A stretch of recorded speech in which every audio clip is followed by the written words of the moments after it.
Salut Naïma, du coup on se retrouve pour la review du code projet que tu m'as envoyé donc pour le NFT Marketplace Angular. Et déjà un premier point, c'est que c'est quand même cool parce qu'il y a quand même pas mal de matière, donc il y a des points qui sont intéressants et que j'ai vu en fait sur ton projet, que je pense qu'ils pourront servir déjà à toi, mais aussi à plein d'autres personnes. Donc très très cool de ce côté-là. Au niveau de l'organisation de ton projet, ce que je me pose comme question en fait, tu vois, quand j'arrive comme ça, je vois pas trop où vont être les différents écrans. Enfin, j'ai bien un découpage au niveau des directives, des helpers, des services. Par contre, au niveau des écrans, je sais pas trop. Je vois que là, j'ai un dossier qui s'appelle public, donc je m'attends à ce que ça soit peut-être les pages vraiment qui vont être accessibles publiquement, donc qui ne vont pas nécessiter d'authentification. Donc, par exemple, ici, comme une homepage, ou peut-être une page de connexion, d'authentification. Mais tu vois, je me pose quand même des questions parce que ici, j'ai une partie forme. Plutôt que forme, pour moi qui est un terme très générique, je l'aurais peut-être mis plutôt dans une partie authentication. Dans ce cas, tu as ton login, ton register. Autre point, tu vois, ton user profile, j'imagine que ça nécessite que tu sois connecté. Et donc, en tout cas, si le sens que tu as voulu donner à ton public ici, c'était bien accessible publiquement, peut-être que lui, il serait pas à cette place-là. Et si jamais tu as des pages aussi qui ne nécessitent en fait d'être authentifiées pour pouvoir être accédées, donc j'imagine peut-être le user ou le user NFT, là c'est pas forcément intuitif. Et surtout, au fur et à mesure que ton application va grandir, tu auras peut-être de plus en plus de pages et tu pourras avoir du mal pour t'y repérer. Moi personnellement, ce que j'aime bien faire, effectivement, pour faire ce découpage, donc je pense que tu as peut-être déjà vu sur mes vidéos, j'aime bien faire une organisation en core, shared et views, mais ça c'est pas trop important, chacun ses méthodes.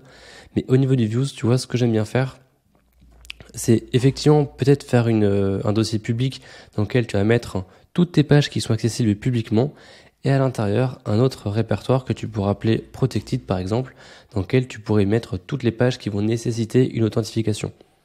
Et en fait, tu vois, je trouve que très facilement, déjà ici, tu auras quelque chose qui sera un peu plus allégé, et tu vas comprendre que temps est vu, protected, authentification et public, tout le reste. Donc voilà, ça c'est un premier point, mais je pense que c'est important quand quelqu'un arrive sur le projet qu'il puisse éviter de se poser des questions. Tu as aussi quelque chose qui est intéressant ici, tu as un dossier que tu as appelé interface. En fait, pour être tout à fait honnête, moi c'est un nom au début que je pensais donner à mon fichier, mais ce qui se passe c'est que toi j'ai peur que si on utilise le terme d'interface ici, si jamais tu as un développeur ou une développeuse plus junior qui va arriver sur le projet, eh bien elle puisse faire un peu une confusion avec le terme d'interface en TypeScript.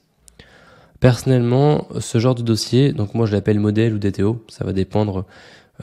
Idéalement, je mets un dossier modèle dans lequel j'aurai toutes les interfaces des objets que je vais utiliser à l'intérieur du front. J'aurai un dossier DTO à l'intérieur, lui qui va plus donc correspondre au format d'objets qui vont échanger directement avec le back. Donc que ça soit des réponses ou des requêtes, donc pour envoyer ou pour récupérer des choses. Mais ce que j'aime bien aussi, c'est pouvoir déclarer mes enums. Je travaille beaucoup avec les enums personnellement. Et donc, tu vois, je me dis que si jamais tu vois interface, est-ce que ça peut pas provoquer cette ambiguïté? Donc c'est pour ça que personnellement, j'aime bien appeler ça modèle. Encore une fois, c'est purement une préférence. Mais tu vois, je trouve que le fait de pouvoir en fait regrouper tous ces types d'éléments en fait, d'objets, de structures au sein d'un même dossier, ça te permet de simplifier un peu ta structure et ça va t'éviter de tout mettre à plat. Parce que tu vois, si jamais je mettais un dossier interface au même niveau dans ma racine, puis après un dossier DTO, puis un dossier enum, en fait, tu peux facilement avoir une arborescence comme ça, une organisation qui est plus compliquée à comprendre parce que tu as beaucoup de dossiers. Donc je trouve que c'est intéressant de regrouper dès que possible les différents éléments quand ils ont une même fonctionnalité si tu veux. Maintenant, donc je vais plus passer au retour en ce qui concerne vraiment ton code directement. Donc je me suis noté plusieurs points. Le premier, tu vois qu'ici dans le Top Creator Service, donc ce que je te recommande de faire, c'est de faire attention à la façon dont tu vas nommer tes différents éléments. Et dans ce nommage, ça passe aussi par le fait de ne pas mélanger les langages. Ici en fait, tu vois que dans la plupart de donc quasiment tout en fait, ton code, t'es écrit en anglais. Là, le créateur, c'est en français. Donc c'est peut-être une erreur d'inattention, mais je t'encourage vraiment à faire attention à ça, tout simplement parce que si tu vas utiliser deux langages, ça peut amener une ambiguïté supplémentaire au niveau de ton code. Et c'est quelque chose qui peut être plus compliqué à comprendre par la suite. Et là, tu vois, je me dis, est-ce qu'on peut appeler ça Top Creator Service ou peut-être même Creator Service? Et le fait que tu récupères des top créateurs, ça pourrait être une méthode parmi tant d'autres. Ça pourrait être intéressant. Un deuxième point ici sur lequel j'aimerais donc attirer ton attention, c'est le fait que là tu as utilisé une URL en dur pour ton backend, donc pour communiquer avec ton API ou peut-être même pour récupérer des médias. Je t'encourage à utiliser plutôt que donc de cette URL en dur. Hop, tu vois, c'est ici de passer par les fichiers d'environnement. Dans ton fichier d'environnement, alors je sais plus à partir de quelle version d'Angular, je crois que c'est la 15 ou la 16, ça a sauté par défaut. Il y a la possibilité de faire le même comportement, mais en fait, tu as la possibilité de définir ici un dossier environnement et de lui renseigner, si tu veux, ton fichier environnement.ts, ça va être le fichier qui va être pris de base. Tu vas pouvoir définir des propriétés, et ces propriétés, eh bien, tu auras la possibilité de les surcharger en créant un nouveau fichier environnement.development.ts par exemple. Si jamais tu voulais d'autres données pour la production, tu pourrais l'appeler environnement.production.ts.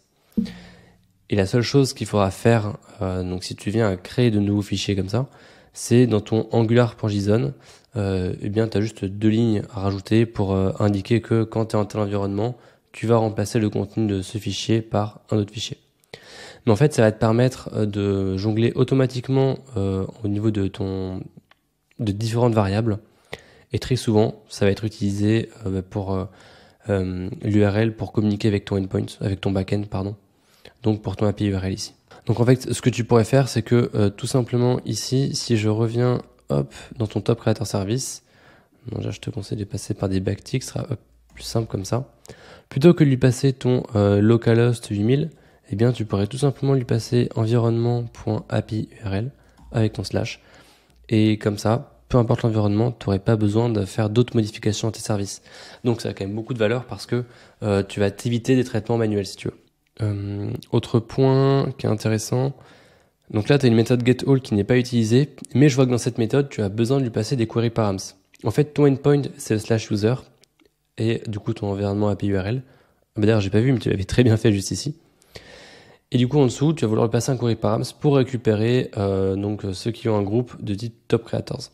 Pour ça Angular te propose donc un type, une classe pardon que tu vas appeler qui est le HTTP params qui va te permettre de lui passer comme ça des paramètres et que tu vas pouvoir renseigner donc la base de ton query params ici qui est renseigné en dur depuis ta chaîne de caractères.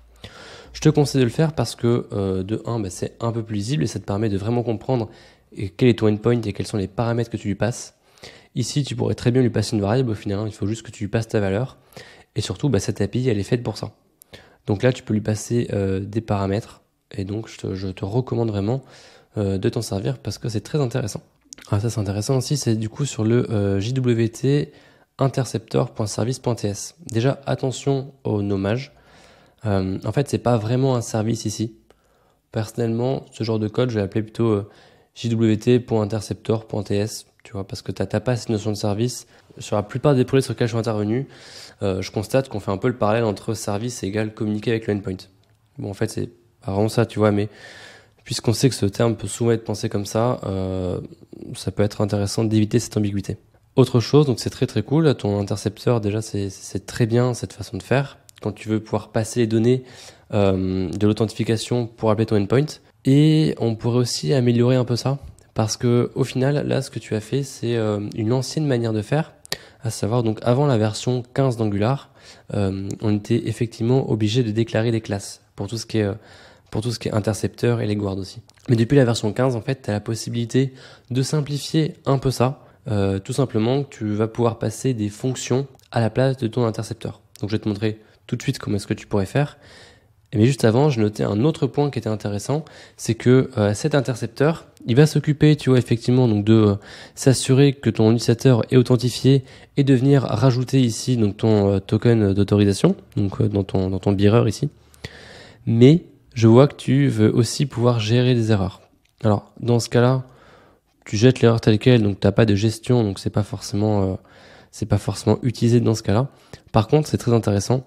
Typiquement, si dans une 401, tu vois, tu pourrais te dire que donc la personne n'est pas authentifiée et tu pourrais imaginer la rediriger vers l'écran de connexion, par exemple. Donc c'est une très bonne chose en fait que tu aies fait cette gestion ici.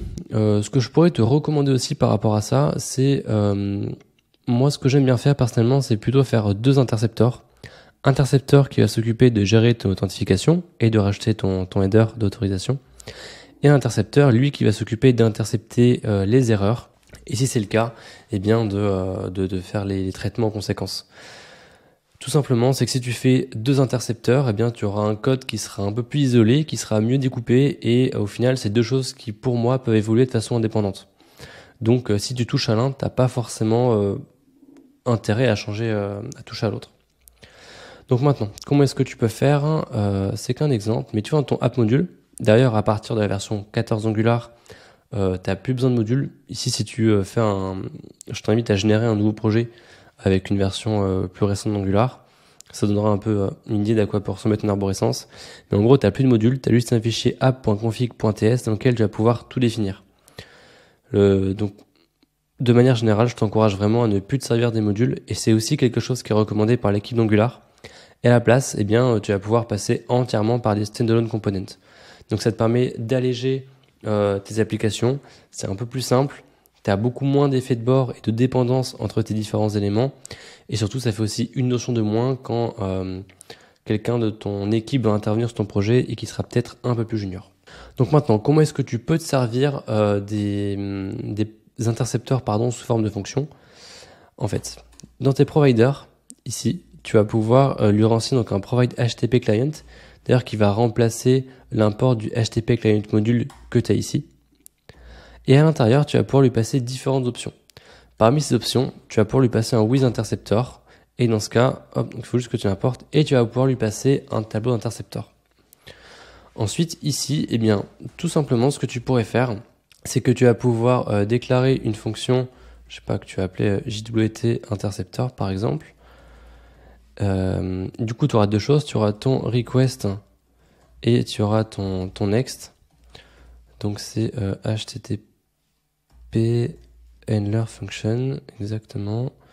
Et ça, je crois que c'est un de type HTTP request. Et en fait, ici, je vais reprendre tout ce que tu avais dans ton interceptor, parce que c'était déjà la bonne chose au final. Ouais, je vais prendre ça. Hop. Donc, je pense qu'on pourrait aussi, je pense qu'on pourrait un peu simplifier, mais en vrai, ça va suffire largement. Non, pardon, c'est next du coup de request.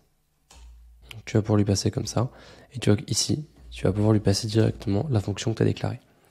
Si jamais tu avais d'autres intercepteurs, donc avec l'erreur, c'est la même logique, je te laisserai le faire après, eh bien, tu aurais tout simplement déclaré ta fonction et à t'en servir en dessous. Ici, tu vois que tu as besoin de ton autre service. Lorsque tu es dans ton intercepteur, tu es dans un contexte d'injection, c'est-à-dire que tu vas pouvoir utiliser la méthode inject pour injecter une dépendance. Dans ce cas-là, on pourrait imaginer récupérer en fait le autre service, hop, juste au-dessus. Tu pourrais faire un inject et dedans lui passer ton autre service. Ce qui fait que ici, tu pourrais enlever le this, tu as quelque chose qui fonctionnerait. Et puisque tu n'as pas besoin du autre service à un autre moment, eh bien, tu pourrais directement supprimer ça. Et ici, hop, accéder à ton utilisateur. Et donc là, ça serait plutôt ton current user. Ça peut déjà te donner une bonne idée de comment est-ce que tu pourrais faire. Et c'est un peu plus simple parce que tu vois, tu vas pouvoir définir ton intercepteur uniquement là où tu t'en sers, à savoir dans ton app module. Tu pourrais faire exactement la même chose pour ton erreur. Ensuite, là, il y a un point que je trouve intéressant. Donc, dans ton shared service, attends, je vais faire un peu de place. En fait, dans ton shared service, tu as précisé ton URL pour pouvoir récupérer des données. Donc, j'imagine que c'est pour récupérer par rapport à des crypto-monnaies. Donc, pour pouvoir avoir le prix sur un certain intervalle. C'est quelque chose en fait que je te montre dans d'autres vidéos, si jamais tu as pu les voir, à travers le terme de gateway. Ici, ça me semblerait très intéressant. En fait, moi, j'aime bien fonctionner en gateway parce que, tu vois ici, tu pourras avoir un shared service, mais derrière, eh bien, tu pourras avoir un CoinGecko, je connais pas, mais en gros, tu auras un CoinGecko shared service, par exemple, tu vois. L'avantage, c'est que si ton shared service, donc dans ta gateway, tu avais juste une méthode getPriceData, et là, je t'encourage encore une fois à ne pas passer de any, mais à lui renseigner un certain type. C'est-à-dire que le jour en fait où tu voudrais passer pas par CoinGecko, peut-être par un autre client, et sans vouloir impacter le reste de ton application, eh bien tu aurais juste besoin de faire une nouvelle implémentation. Donc je sais pas, genre Toto API Chat Service par exemple. ou tu viendrais juste surcharger, tu vois, tes méthodes getPriceData en faisant le bon appel. C'est quelque chose qui peut être intéressant parce que quand tu as une dépendance externe comme ça, en fait, tu t'assures que tu ne vas pas être lié à ces dépendances. Dans ton autre service, alors j'avais noté, oui, donc ça rejoint encore le NI.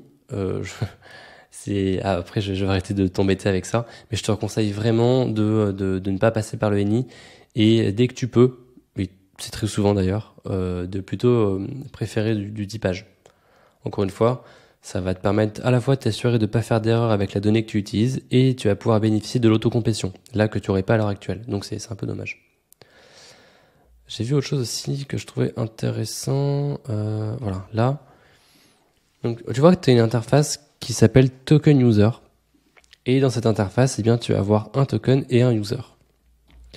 Sauf que au final, tu vois que tu as un current user subject.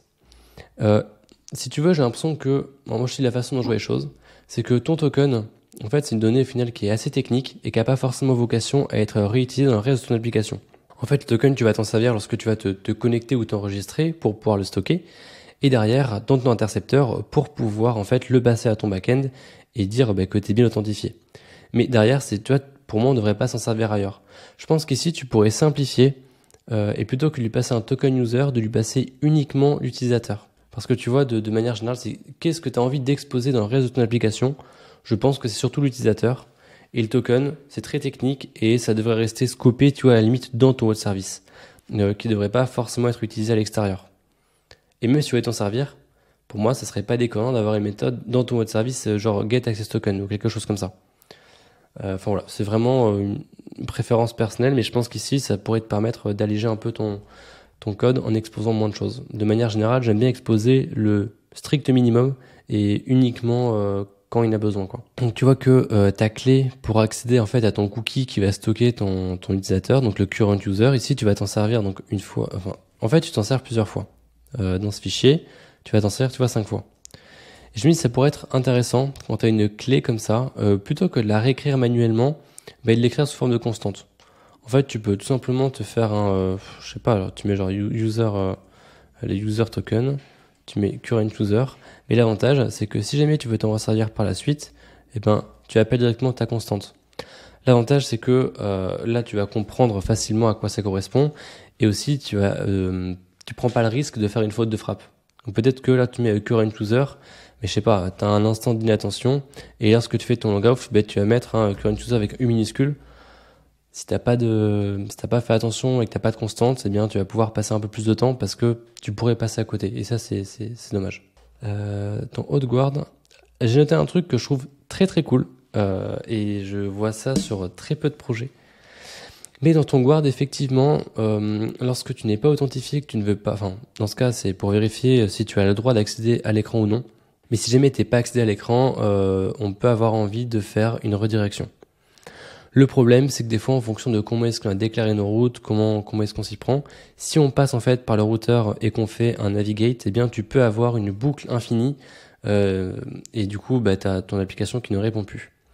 Là, tu as très bien fait, c'est que tu as passé un URL tree et grâce justement à ce URL tree, en fait, ça va directement couper toutes les navigations et c'est ça, ce chemin, si tu veux, qui va être envoyé.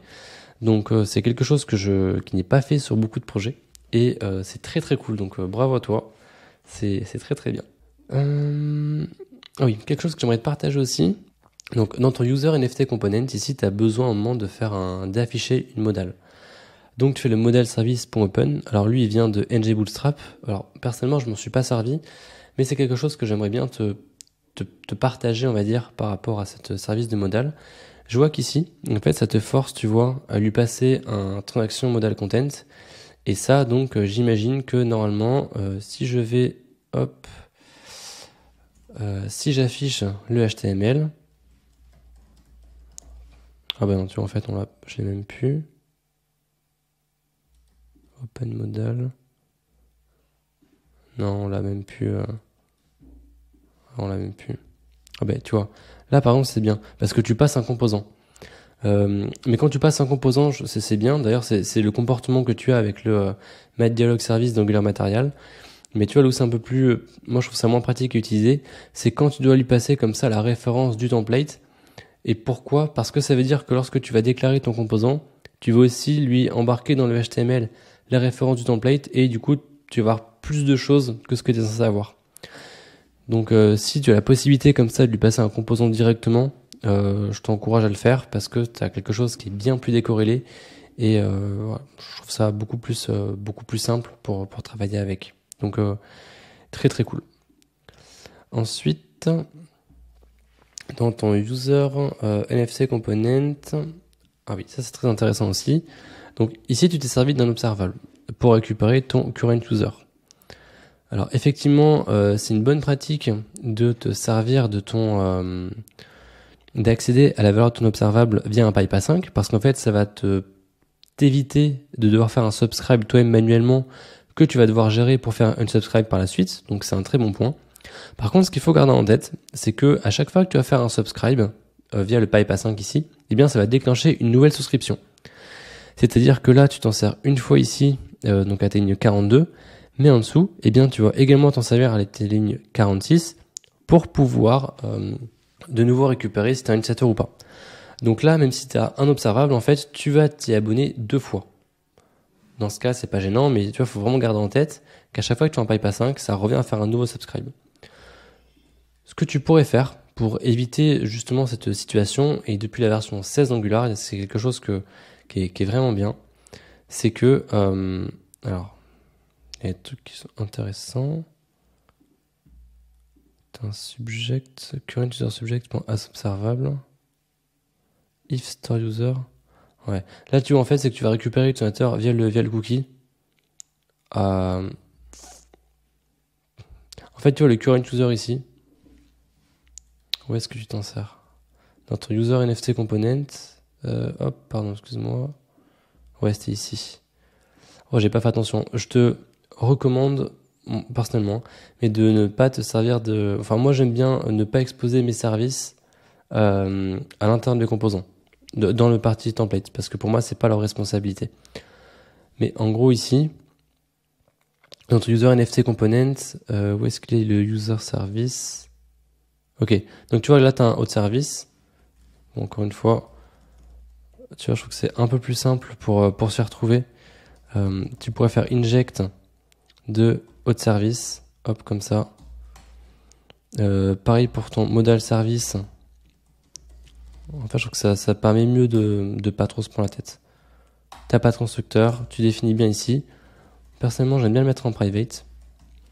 Et si jamais tu voulais accéder en fait à ton utilisateur qui est connecté, mais ce que tu pourrais faire, c'est que tu pourrais par exemple faire un log user qui va être égal à this service.current user, lui qui va te renvoyer un observable.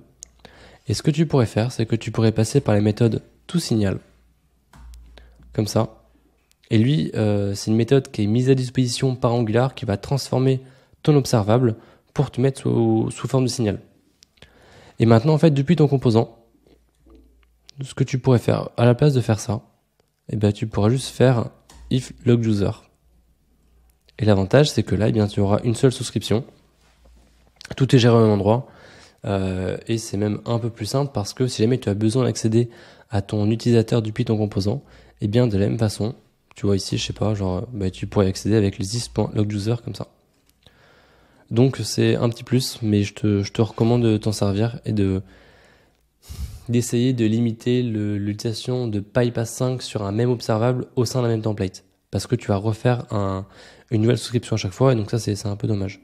Dans ton delete NFT components, alors je vais faire mes autres onglets. Ici, il y a 2 points. Donc tu vois que tu as un delete NFT et que en fait si tu passes du coup ton NFT, tu fais un contrôle pour t'assurer qu'il est bien présent. La question que je me pose, c'est que d'autant plus que si je regarde template, tu vois, c'est juste pour un bouton supprimer.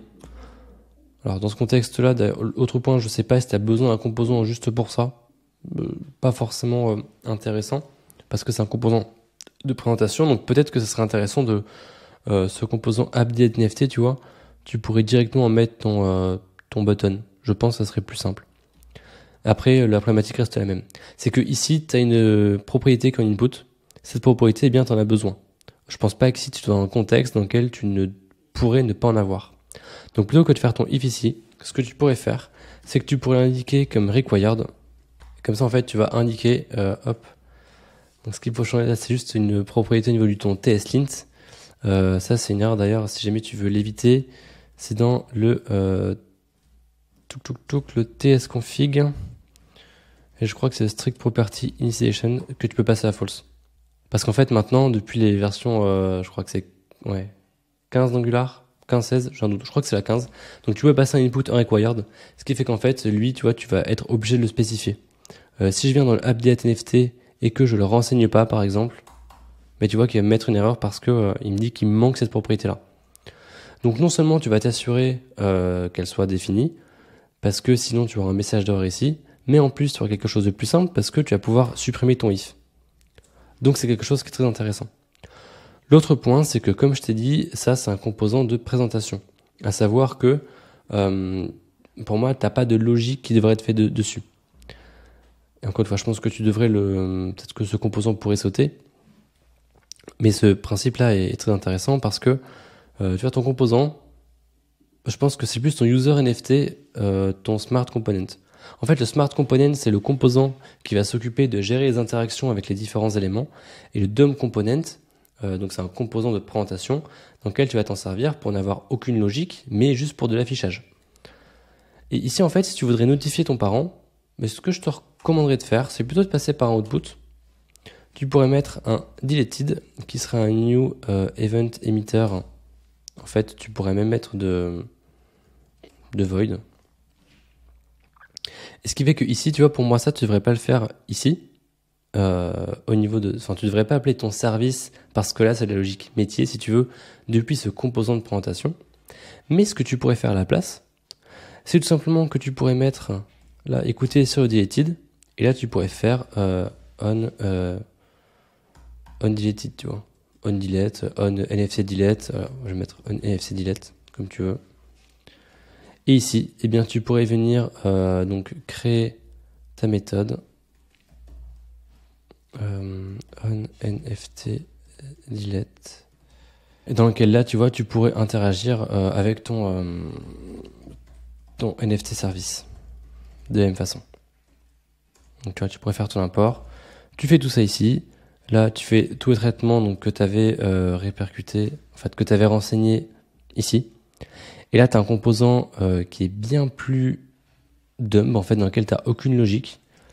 Parce que l'avantage, c'est que dans ton HTML, ici, tu pourrais tout simplement dire, là, j'envoie l'événement deleted. Donc, tu vois, en fait, tu n'as aucune logique à l'intérieur. Et ce composant est vraiment là pour afficher la donnée. Donc, il te permet de découper ton affichage et d'éviter ici que tu aies un composant qui soit énorme avec un gros template. Donc, ça peut être très intéressant. Et pour autant, tout ce qui est aspect un peu logique métier, interaction avec ton application, ton backend et le reste, ça, tu peux le faire depuis ton user NFT component. Donc voilà, c'est un concept que tu as peut-être déjà entendu parler. Et si jamais tu as des questions par rapport à ça, encore une fois, n'hésite pas à me les poser après, on pourrait échanger, c'est avec plaisir. Dans ton créateur.ts maintenant, le retour que j'aimerais te faire ici, c'est que galerie, ça pourrait laisser penser en fait qu'on a affaire à un objet. D'ailleurs que je sais. En plus, tu vois ici, c'est intéressant parce que tu as une interface galerie. Et pourtant ici, ton galerie contient en fait, tu vois, un tableau de string. Donc je sais pas trop ce qu'on peut avoir ici. Mais attention parce que à ce terme-là, tu vois, ça peut être un peu source d'erreur. Encore une fois, je te dis ça, c'est peut-être que j'ai pas le contexte et qu'ici en fait ça fait du sens d'avoir une chaîne de caractères, tu vois. Mais moi comme ça, en arrivant à la chose sur le projet, je m'attends à avoir un objet et là je peux être un peu surpris. Un autre point qui est intéressant et en vrai c'est une erreur que je vois assez fréquemment. C'est dans le HTML. En fait, le HTML c'est vraiment là pour structurer ton contenu. Et du coup, en fait, les balises que tu vas utiliser, elles vont avoir un sens, une sémantique. Ici, tu vois, j'imagine que tu as utilisé la balise strong parce que le comportement que ça fait sur la plupart des navigateurs, c'est que ça va mettre le contenu affiché en gras. Mais c'est vraiment important de faire la distinction entre le HTML et le CSS. Et au niveau du HTML, en fait, la balise strong est là donc pour dire que le contenu est important. En fait, c'est quoi l'impact ? C'est que si jamais tu as quelqu'un qui est malvoyant et qui va passer par le narrateur dans ton navigateur, eh bien ça va lui afficher le contenu, ça va pas lui afficher, mais du coup ça va lui indiquer que ce contenu a plus d'importance que du reste. Donc en fait le fait que ce soit mis en gras pour la partie un peu esthétique, ça c'est quelque chose que tu peux régler côté CSS. Mais c'est pas forcément, tu vois ici je pense que le strong n'est pas adapté pour ça. Ce que tu peux faire à la place, soit tu passes un span et tu mets du style, soit tu peux mettre la valise B ici, qui va aussi te le mettre en gras. Et ça, c'est le B pour le bold. Et en fait, je crois que tu as pareil pour l'italique avec le EM. Mais je t'invite à regarder sur la doc de Mozilla, comme ça, pour le HTML, parce que tu as souvent des balises comme ça qui sont utilisées, mais il y a vraiment une vraie sémantique derrière et il y a un sens. Donc vraiment, faire la distinction entre la partie visuelle et la partie sémantique. C'est très important. Et un dernier petit point au final sur le NFT service, donc ce que je m'étais noté, mais j'imagine que tu as fait ça, donc le fait de définir ton HTTP option avant de passer par ton intercepteur avec ton JWT intercepteur. Mais du coup c'est une très bonne chose que tu aies fait l'intercepteur, parce que je te déconseille vraiment de l'alimenter manuellement sur chaque endpoint. Et enfin ça fait la duplication et surtout c'est pas fait pour quoi. Donc voilà, c'était juste t'es passé par Interceptor et c'est très très bien, c'est une très très bonne chose. J'espère que tout est clair pour toi. Encore une fois, si tu as la moindre question, n'hésite pas à m'envoyer un message sur LinkedIn, sur le Discord, comme tu veux. Enfin, je suis dispo même sur YouTube, sur la vidéo, si tu veux poster un commentaire. Je reste dispo si tu as la moindre question. En tout cas, je suis très content d'avoir fait cette code review. Ça a permis d'aborder plein de points super intéressants. Donc, merci beaucoup à toi de l'avoir proposé. Allez, salut!